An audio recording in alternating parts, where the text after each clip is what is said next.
స్వప్నాలను సాకారం చేసుకున్న అనిత ఒక చిన్న గ్రామంలో ఉండే పేద కుటుంబానికి చెందిన అమ్మాయి. ఆమె కుటుంబం ఆర్థికంగా బాగా కష్టాల్లో ఉండేది.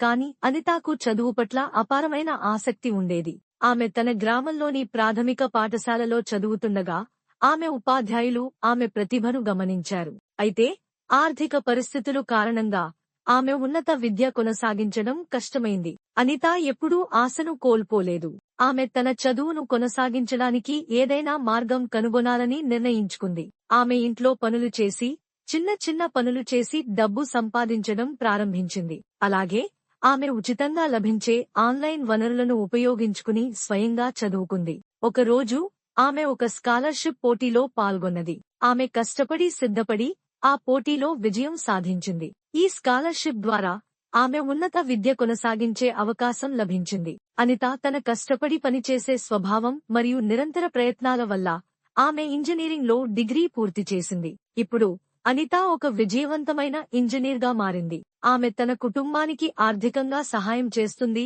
మరియు తన గ్రామంలోని ఇతర బాలికలకు ప్రేరణను అందిస్తుంది. ఆమె కథ అందరికీ ఒక ముఖ్యమైన పాఠం నేర్పుతుంది. కష్టపడి పనిచేస్తే మన స్వప్నాలను సాకారం చేసుకోవచ్చు. కథ నుండి పాఠాలు: కష్టపడి పనిచేయడం. అనిత తన లక్ష్యాలను సాధించడానికి ఎంతో కష్టపడింది. ఆశను కోల్పోకుండా ఉండటం.